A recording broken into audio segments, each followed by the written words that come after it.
Բարև հարգելի գործընկերներ, շնորհակալ եմ, որ այսօր ժամին գտնվում եք Հայաստանի Հանրապետական Կուսակցության կենտրոնական գրասենյակում։ Տեղի ունեցավ Հայաստանի Հանրապետական Կուսակցության գործադիր մարմնի հերթական նիստը։ Նիստը հերթական էր, բայց քանի որ վերջին 5 օրերի ընթացքում Երևանի վարչական շրջանում, Երևան մայրաքաղաքում տեղի ունենում իրադարձություններ, որը բոլորիս մտահոգում է, բնականաբար նաև կուսակցության գործադիր մարմինը նախագահի գլխավորությամբ քննարկեց այդ հարցը։ Ուզում եմ ձեզ տեղեկացնել, որ նախ եւ առաջ Հայաստանի Հանրապետական Կուսակցությունը խնդրի բացառապես խաղաղ բանակցությունների միջոցով հանգուցալուծման կողմնակից է։ Տեղի ունեցել ողբերգություն, մենք կորցրել ենք մեր հայազգի եղբորը, մեր ժողովրդի պաշտպաններից մեկին, մի մարդ, որը որ ծառայել է եւ Արցախյան հերոսամարտի ժամանակ հայրենիքին եւ իր պարտականություններ կատարում, բայց այս պահին եւ օգտվելով առիթից ուզում եմ ցավակցությունս հայտնել գնդապետ Վանոյանի ընտանիքին, բոլոր ոստիկաններին, մեզ բոլորիս,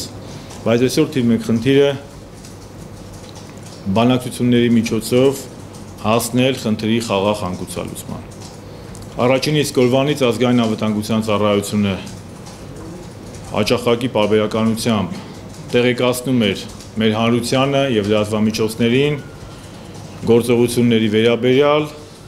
եւ պետք է նշեմ, որ մեր ուժային կառույցները եւ 3 եւ այսօր եւ դրանից առաջ հիմնականում ունեցել են մի նպատակ՝ առանց արյունահեղության, խաղաղ ճանապարհով, բանակցությունների ճանապարհով հասնել այս դժվարին իրավիճակի հանգուցալուծմանը։ Ես գիտեմ, որ հարցեր կհնչեն, թե ինչու հանրապետականները կամ կոնկրետ ես, որպես կուսակցության խոսնակ, որպես ազգային ժողովի փոխնախագահ, մի մարդ, որը հայտնի է եղել լրատվամիջոցներին եւ կա հարցազրույցներ տալու, ինչու հարցազրույց չենք տվել, ինչու չենք ներկայացել մեր տեսակետը։ Ասեմ, մեր լռությունը եւ կոնկրետ իմ լռությունը պայմանավորված է եղել չխաթարելու, չխոչընդոտելու բանակցային գործընթացը, խաղաղ բանակցությունները։ Հիմա շատ նյարդային պահ է այս օրերի ընթացքում եւ տա Աստված, Աստծո կամոք, քրիստոնեական բարոյախոսությունը, քրիստոնեական արժեքային համակարգը, սերն ու հանդուրժողականությունը հաղթեն։ Ես հավատում եմ, որ բոլոր կողմերում խիղճը կհաղթի, հանդուրժողականությունը կհաղթի եւ Աստծո կամոք մենք կխուսափենք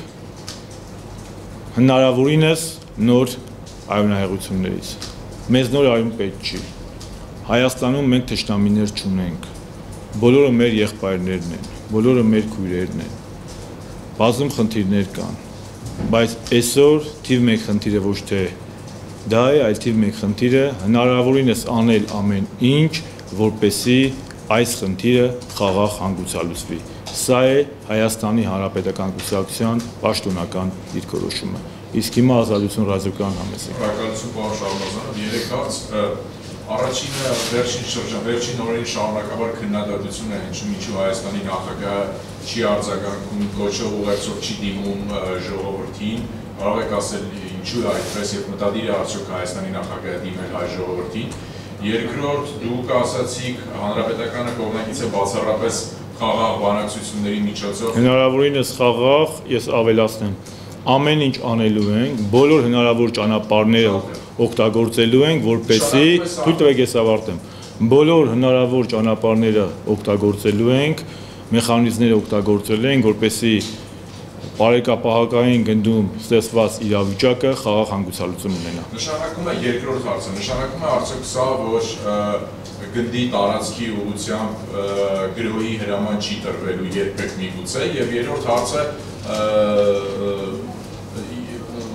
զինված խմբի պահանջների հետ կապված նախագահ Սարգսյանի հրաժարական Սեֆիլյանի ազատ արձակում ինչ դիրքորոշում ունեն իշխանությունները։ Շնորհակալություն, ես բարձր եմ գնահատում ձեր պրոֆեսիոնալիզմը, նույնիսկ կորզելու պատասխաններ, որոնք ձեզ են անհրաժեշտ, բայց ես այսօր շատ ավելի բաց եմ ու ասելու եմ անկեղծ։ Այսօր թիվ 1 խնդիրը խաղաղ հանգուցալուծումն է։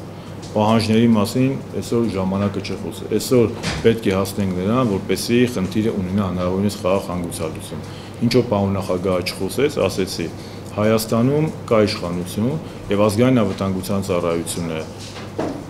հաճախակի պարբերակ, ես կարծում եմ 3-4 ժամը մեկ գոնե առաջին օրի ընթացքում հանդես է եկել հայտարարություններով պաշտոնական։ Ազգային անվտանգություն ծառայությունը ցանկացած երկում դա իշխանության մի մասն է։ Ավելին, փոխոստիկանապետ Հունան Պողոսյանը էլի ներկայացրել է եւ ես էլ ասեցի մեր կարծիքը հետեւյալն է։ Մենք պետք է անենք ամեն բանակցությունները գնում են,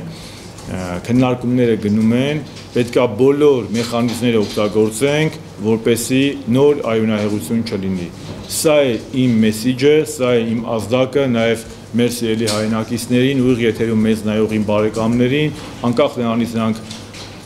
ինչ քաղաքական կամ քաղաքացիական դիրքորոշում ունեն։ Հիմա ժամանակը չէ խոսել ներքաղաքական խնդիրներից, հիմա ժամանակն է բոլորս միավորվենք, որպեսզի մեր երկրում նոր արյունահեղություն չլինի։ Լսում եմ, Վահե ջան, լսեմ։ Շարմազանով, դուք ասացիք, որ կողմ եք խաղաղ հանգուցալուծմանը, ըստ էության բոլորն են դրանք կողմ եւ նաեւ Սասնա-Ծռեր խումբը, որը ենթակարգի գտնում ՊՊԾ-գումք է։ Նրանք եւս, այսինքն առաջին հարցը, ինչ է ենթադրում իրենից խաղաղ հանգուցալուծում, եթե ՊՊԾ-գումքը գրաված անձինք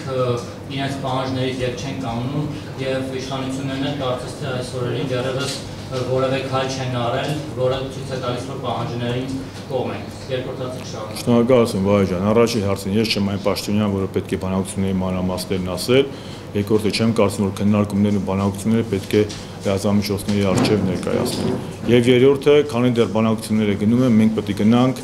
չվնասելու սկզբունքով բոլորս, թե լրագրողները, թե հանրության ներկայացուցիչները, թե մենք քաղաքական գործիչներս։ Մենք պետք է շարժվենք մի վնասնի սկզբունքով։ Դրա համար բոլորից խնդրում եմ ավելի խաղաղ, ավելորդ էմոցիաներ չցուցաբերել, հանգիստ տա Աստված, ես ապավինում եմ Աստծուն նախ եւ առաջ եւ բոլորից բանականությանը։ Երկրորդ հարցը, պարոն Շարմազանով, անդրադառնալով այս ամենի պատճառներին,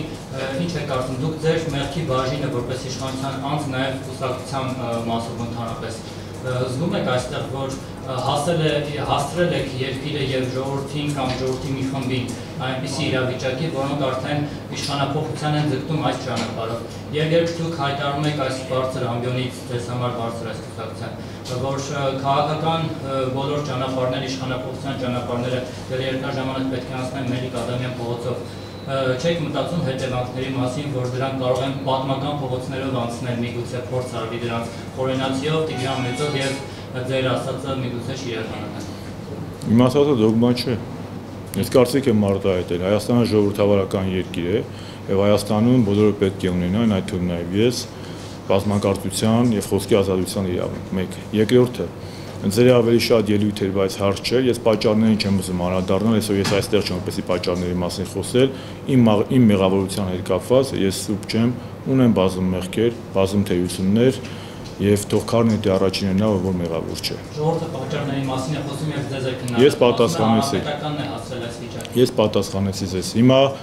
պատճառահետևանքային կապի մասին խոսելու ժամանակը չէ։ Հիմա ժամանակն է խաղաղ բանակցությունների միջոցով հասնել խաղաղ հանգուցալուծմանը։ Եթե դուք տեսաք, ես որևէ որակում չտվեցի նույնիսկ մեր զինյալ խմբի գործողություններին։ Ես լավ հասկանում եմ, կարիք չկա հաստատեցնելու։ Արթուր Բալայանի մապան եւ Տեյթո Ներսասի վերաբերյալ։ Ես ձեր հարցին պատասխանեցի։ Մի բան կարող եմ ասել։ Որևէ ժողովրդավարական երկրում ես երևույթից եմ խոսելու զենքի ուժով խնդիր լուծելը արդարացված չէ։ Միացյալ Նահանգներից մինչև Ճապոնիա։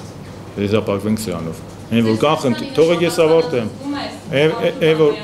Ուրեմն լսեք, ես դուք արդեն այլ հարց եք տալիս սիրելիս։ Ես պատասխանեցի։ Կլինի դատավարություն, բարով խերով թող ամեն ինչ խաղաղ լինի, ամեն ինչը հերթով, դանդաղ շտապեք։ Հիմա մենք ունենք գերխնդիրը ավելորդ արյունահեղություն չլինի։ Եթե այլ հարցեր չունեք, ես գնամ։ Համեցեք Լուսինե ջան։ Շատ է խոսվում այդ խմբավորման սննդի հետ կապված խնդիր, որ ապահովված չէ, ինչպիսին այս այն իրավիճակը, ինչպես կարգավորում։ Ես ինչքան գիտեմ, երեք պարոն Փաշինյանն էր զբաղվում նաև կամ գոնե փորձում զբաղվել այդ հարցով։ Այսօր ես լրատվամիջոցներից եմ կարդացել, որ Զինյալ խմբի ներկայացուցիչներից մեկը ասել է, որ սրանցի խնդիր կամ գոնե այդ բան, երբ որ ես կարդում էի, դա կեսօրից հետո էր կամ 4-ից 5-ից հետո էր, սրանցի խնդիր չկա։ Բայց ես կարող եմ ասել, որ եւս մեկ անգամ արդեն կրկվում եմ երեխեք ջան, մենք որպես իշխանություն անելու ենք բոլոր հնարավոր քայլերը, որպեսզի մեր մայրաքաղաքում, մեր հայրենիքում հայի արյուն չթափվի։ Հերիք է ինչքան հայի արյունա թափվել։ Ոչ մեկս էլ ապահովագրված չենք սխալներից։ Լավագույն ճանապարհը երկխոսությունն է, միմյանց լսելն է։ Սա է։ Շնորհակալություն, Աստված բոլորիս պահապան։